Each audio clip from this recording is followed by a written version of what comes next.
Salam sehat semuanya, bertemu lagi di channel MyClub ID. Kali ini kami menyajikan sebuah konten yang spesial bagi kalian, di mana kali ini kami tidak biasanya kita itu merakitnya PC untuk gaming, PC untuk konten kreator. Kali ini yang kita akan rakit adalah workstation. Seperti apa workstation yang akan kita rakit? Tonton video ini dari awal sampai selesai.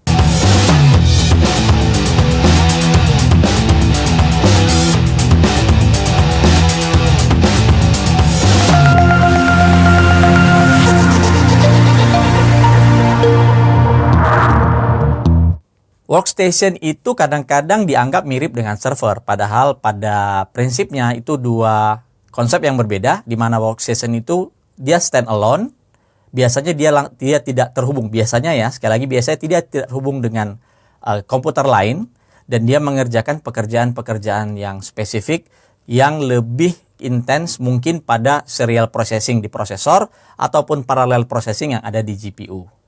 Sedangkan server dia terkoneksi dengan beberapa klien atau komputer-komputer lain yang ada di bawahnya yang terhubung dengan dia. Itu adalah perbedaan mendasar dari workstation dengan server. Lalu kemudian juga workstation kadang-kadang disamakan dengan high-end desktop PC yang pernah diperkenalkan beberapa tahun yang lalu. Perbedaannya kalau high-end desktop PC itu adalah seri yang tertinggi dari sebuah prosesor desktop. Sekali lagi ya, prosesor desktop yang digunakan untuk gaming, untuk konten kreator. Contohnya kita bisa lihat kalau di AMD itu AMD Threadripper. AMD Threadripper itu masuk pada high-end desktop PC. Kali ini, karena ini adalah temanya PC Workstation, kita menggunakan versi Pro dari AMD Ryzen Threadripper. Sebagai otaknya kami dikirimkan oleh AMD. Terima kasih AMD, sebuah prosesor AMD Threadripper Pro 3975WX yang memiliki 32 core, 64 thread, base clock 3,5 GHz, dan boost up to 4,2 GHz. Dan keistimewaannya dia memiliki 128 PCIe LAN. Oke, lalu bedanya Pro dengan non-Pro apa? Ya ini mirip-mirip seperti Ryzen Pro yang pernah kami bahas di video sebelumnya. Ryzen 3 Pro 4350G ya. Bisa dilihat nanti linknya di deskripsi. Kalau Pro itu memiliki fitur-fitur enterprise yang sangat membantu dalam sisi security secara hardware. Jadi di low level itu kita bisa menambahkan enhanced security untuk data-data penting yang ada di dalam komputer kita. Oke, ini Threadripper Pro ini perbedaannya. Pertama tadi PCIe LAN, dia memiliki 128 PCIe LAN, sedangkan Ryzen Threadripper non-Pro itu hanya memiliki setengahnya atau 64 PCIe LAN. Kemudian fitur Pro, udah jelas. Lalu kemudian dia memiliki kemampuan 8 channel memori. Ingat ya, 8 channel memori. Tidak lagi quad channel atau 4 channel memori seperti di Ryzen Threadripper non-Pro. Dan yang paling penting, secara platform, secara fisik, secara kompatibilitas, keduanya saling tidak kompatibel. Artinya apa? Kalian tidak bisa memasangkan prosesor Ryzen Threadripper ke motherboard untuk Threadripper Pro. Demikian juga sebaliknya. Meskipun mirip-mirip namanya. Untuk AMD Ryzen Threadripper Pro, kita harus menggunakan motherboard workstation. Kalau di sini Gigabyte bilangnya tulisannya server karena dia punya fitur IPMI. Dengan chipset AMD WRX 80. Kalau di AMD Threadripper non-Pro, kita pakainya chipset apa? TRX 40. Jadi perbedaannya ada di situ ya, ini pakai WRX 80 dan saling tidak kompatibel. Sekali lagi, saling tidak kompatibel, ini paling penting sekali. Jadi jangan dianggap itu sama. Nah, kita kembali ke prosesornya, tadi sudah harus menggunakan chipset AMD WRX 80 dengan PCIe LAN yang banyak sekali. Ini menjadikan prosesor ini bisa menghasilkan atau kita bisa mengkombinasikan banyak kartu grafis. Bukan hanya kartu grafis, bisa juga AI accelerator yang bentuknya seperti kartu grafis, tetapi pekerjaannya untuk mengolah data center atau hal-hal yang bersifat berhubungan dengan kecerdasan buatan. Ya. Nah, untuk motherboardnya sendiri, di sini kami juga dikirimkan WRX 80 SU8 IPMI server motherboard dari Gigabyte. Ini masih hot, baru saja dirilis secara resmi oleh Gigabyte. Dan beberapa keunikan yang dimiliki motherboard ini adalah memiliki fitur IPMI di mana ada BMC atau Baseboard Management Controller yang ada di motherboard ini. Ini juga yang membuat motherboard ini memiliki kartu grafis onboard. Bukan onboard dari CPU, tapi memang di chip BMC-nya itu yang menggunakan AST 2500 memiliki chip grafis yang mampu menghasilkan tampilan hingga resolusi Full HD. Ingat ya, ada di BMC-nya, bukan di chipset WRX 80, bukan juga dari CPU-nya. Itu yang paling penting sekali, atau dari prosesornya. Kemudian motherboard ini memiliki 7 slot PCI Express, di mana 6 slotnya itu berjalan di PCI Express by 16, sedangkan 1 slotnya berjalan di PCI Express by 8. Jadi ini bukan motherboard untuk mining ya, tapi yang mau pakai buat mining ya monggo-monggo aja sih. Karena harga motherboardnya ini cukup fantastis.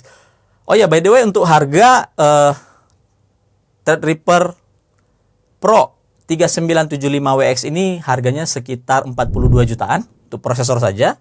Untuk motherboard kami belum mendapatkan harga pasti, tapi pastinya di atas 10 juta untuk motherboardnya saja.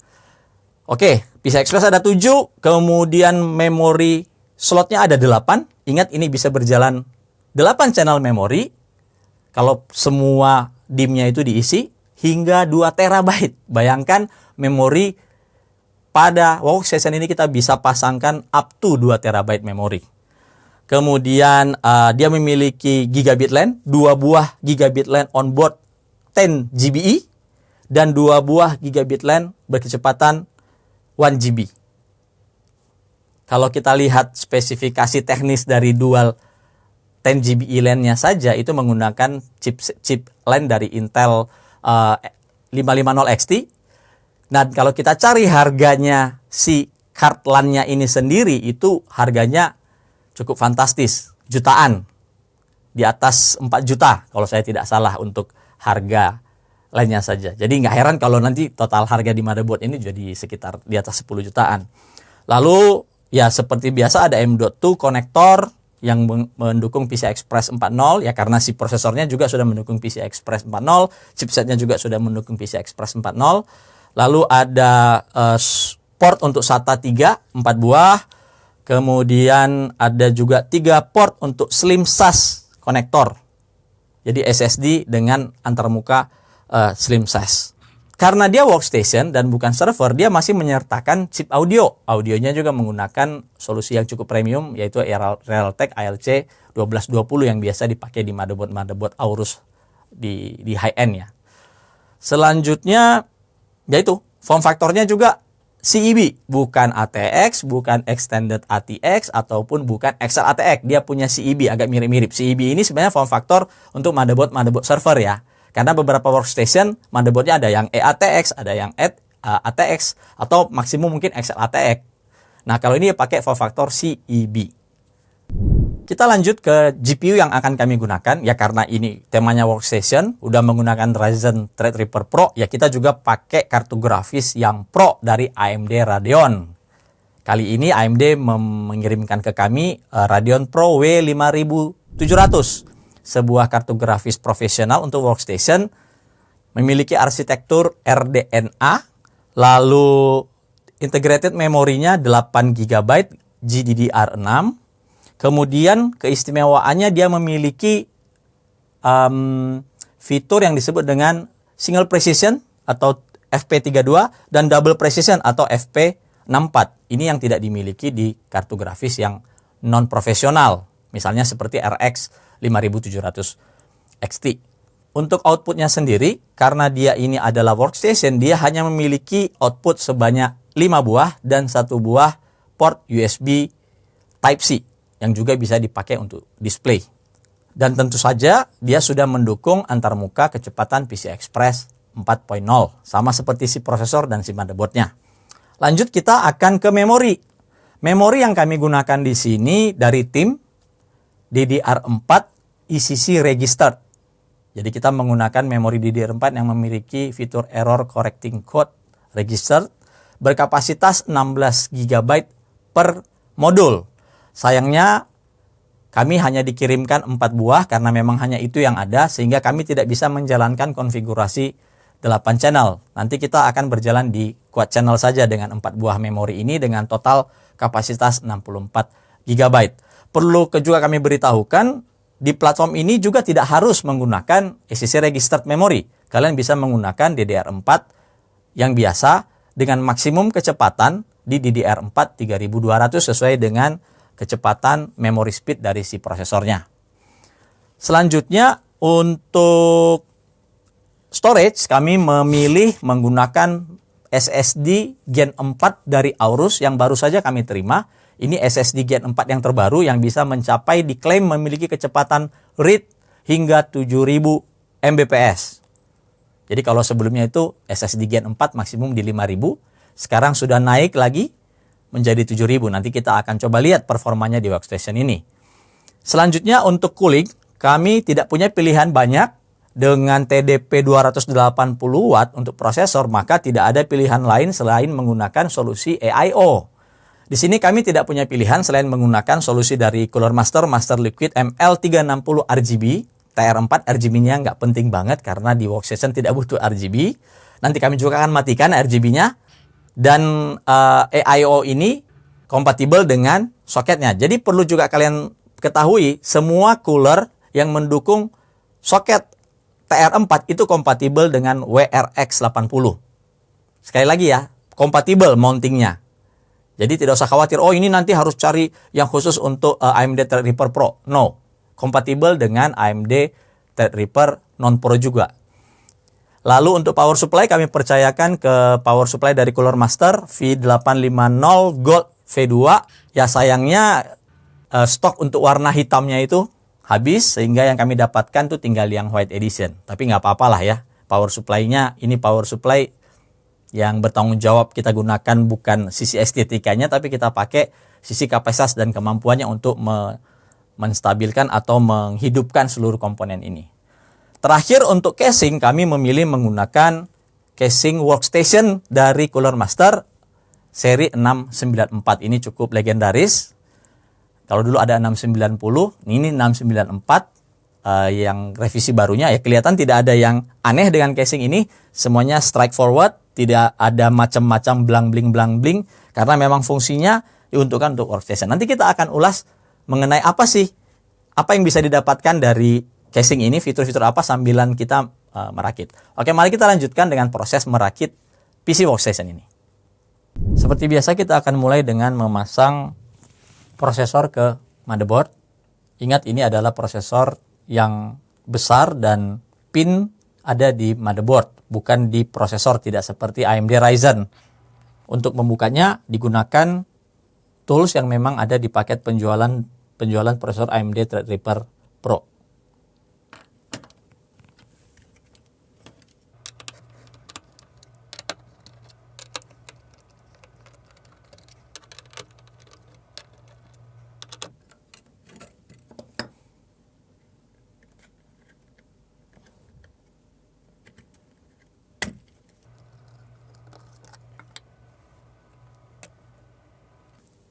Pin berjumlah 4094 buah pin yang ada di motherboard, dan jangan sampai satu pin pun rusak, bengkok atau apalagi patah. Otomatis nanti prosesornya sistem kita tidak akan bisa berjalan dengan baik. Ini adalah prosesor Threadripper Pro 3970WX.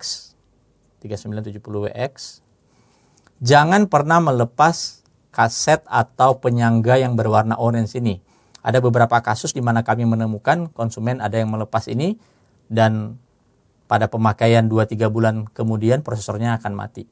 Jadi jangan pernah dilepas karena ini berguna untuk menahan si prosesor ketika di slide ke tempat mounting untuk prosesornya. Seperti ini, terus sampai terdengar klik sedikit, baru prosesornya direbahkan dan keduanya sudah terkunci dengan baik. Kemudian baru dilanjutkan dengan menutup.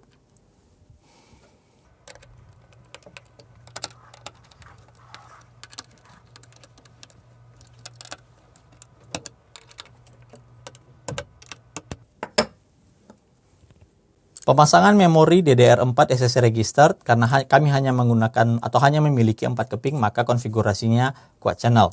Posisi slotnya adalah seperti ini.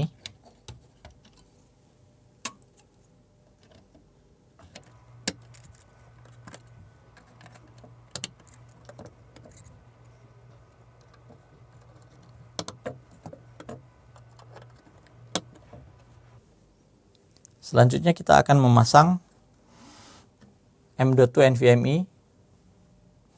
Di sini ada 2 buah slot. Kalau kita pasang di sini nanti bisa berbenturan dengan kartu grafis yang panjang ya.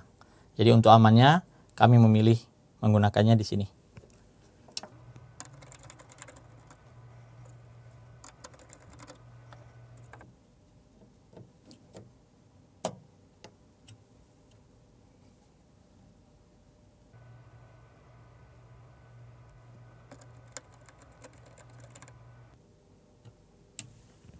Casing Cooler Master Masterbox CM694 tempered glass yang kami pakai ini sebenarnya tidak mendukung form factor motherboard CEB seperti yang akan kita pakai dari Gigabyte WRX 80SU8 ini.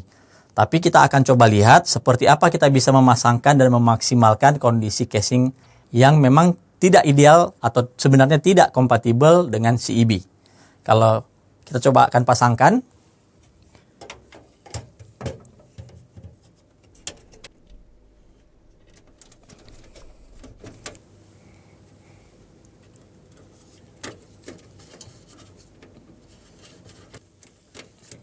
Nah, untuk bisa memasangkan motherboard CEB di dalam casing Cooler Master CM694 ini, kami mau tidak mau harus melepaskan bracket hard disk ini.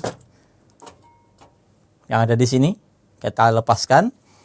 Dan kita lihat di sini sebenarnya kabel manajemennya udah tertutup oleh motherboard karena lebih lebar.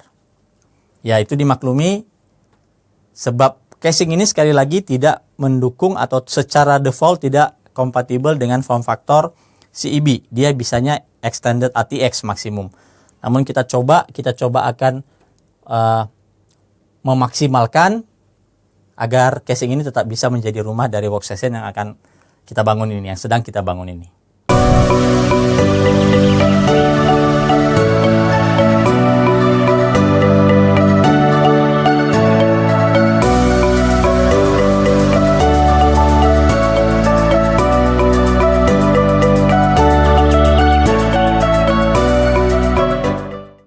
Seperti ini kira-kira yang kami bisa maksimalkan dengan casing Cooler Master CM694 ini. Meskipun tertutup,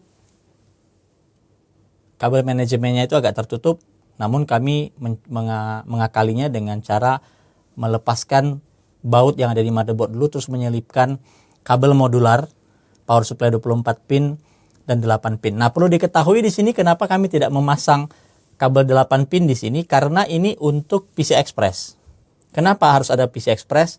Karena motherboard ini mendukung hingga 7 slot PCI Express X16 dan 1 buah X8, sehingga daya yang dialokasikan untuk mengangkat 7 VGA card jika terpasang itu butuh daya khusus dari motherboard. Jadi yang ini kami tidak pasang karena di sini kami hanya menggunakan 1 buah kartu grafis. Selanjutnya ya jangan lupa untuk memasang thermal pasta di prosesor. Ini adalah paket dari penjualannya si Cooler Master ML360 RGB TR4 Edition. Dan pakai e-tollnya si Cooler Master kita akan meratakan thermal pasta di permukaan head spreader. Ya, satu itu bisa hampir satu buah thermal pasta bawaan dari paket penjualan ini bisa habis ya, mengingat permukaan prosesor yang cukup besar. Lalu ini tinggal kita pasangkan, jangan lupa untuk melepaskan stiker pelindungnya.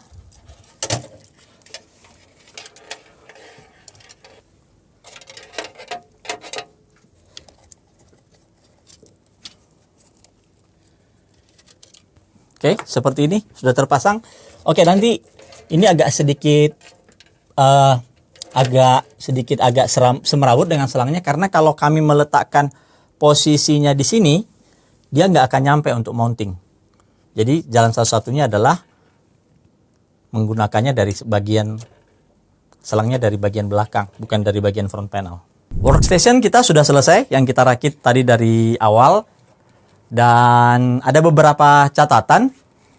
setelah kami selesai merakit ini, kita bisa melihat, ya karena pertama tadi kita sudah memberitahukan masalahnya adalah pertama, casingnya itu tidak kompatibel sebenarnya dengan form factor CEB seperti yang digunakan di motherboard Gigabyte WRX 80 SU8 ini. Tapi dengan mencari cara bagaimana agar ini bisa muat, akhirnya kami menemukan cara. Pertama adalah dengan melepaskan semua bracket harddisk ini. Kemudian kita memasukkan dulu kabel-kabel modular, baru kemudian kita memasang motherboard. Sehingga kabel manajemennya tetap bisa digunakan dengan baik. Kita lihat juga ruang yang cukup lega ada di sini. Dan kami juga sengaja memasang kartu grafis AMD Radeon W5700 ini di slot ke-3 dengan alasan satu ya supaya ada jarak antara slot memori dengan si kartu grafis. Kemudian kedua ya nggak masalah juga karena PCI Express ketiga tetap berjalan di kecepatan by 16 PCI Express 4.0, jadi nggak akan mengalami penurunan kinerja sama sekali. Nah kedepannya ini nanti bisa di-upgrade dengan berbagai storage. Di sini sudah tersedia dan kami pasang kembali semuanya termasuk bay untuk 3,5 inci yang biasa untuk optical drive yang bisa juga digunakan untuk peripheral lain. Kemudian memori juga bisa di-upgrade hingga tadi masih ada sisa 8 slot DIMM yang belum terpakai. Nanti kami akan coba mencari memori yang bisa kami pasangkan 8 sehingga kita bisa melihat performa 8 channelnya nanti. Lalu juga ya kami sangat terbantu dengan modularity dari power supply yang bisa membuat ini jauh lebih rapi. Nah, satu catatan untuk cooler, sayang sekali kami tidak punya pilihan lain selain harus memasang posisi coolernya seperti ini. Kenapa? Karena jika bagian samping yang di sini kita pindahkan ke depan, maka ini nggak akan nyampe untuk melakukan mounting. Yap, workstation kita sudah menyala. Kita bisa lihat menu BIOS-nya sudah tampil dengan baik. PC-nya juga udah kita tutup semua. Dan di video selanjutnya, seperti kami janjikan, kita akan menguji performa dari workstation ini. Coba di komentar misalnya kalian bisa mau nuliskan mau lihat performa apa. Kita juga mau iseng nanti mencoba performa game seperti apa. Dan semoga kami akan segera mendapatkan 8 keping memori yang bisa kita jalankan dengan 8 channel di workstation kita ini. Sementara ini berjalan di 64 GB quad channel memory. Kemudian nanti kami akan tes dengan beberapa aplikasi saintifik. Kita akan benchmark dengan spec viewer, dan beberapa benchmark lain yang mungkin tidak familiar dengan teman-teman ya. Mungkin tahunya teman-teman itu kan benchmarknya mungkin 3D Mark, kemudian Cinebench, kemudian mungkin benchmark game ya. Nah, kita nanti mungkin tidak akan menggunakan benchmark yang umum. Kita akan mengukur performa workstation ini sesuai dengan parameter atau benchmark yang umum digunakan untuk menguji sebuah workstation atau server. Demikian konten untuk kali ini.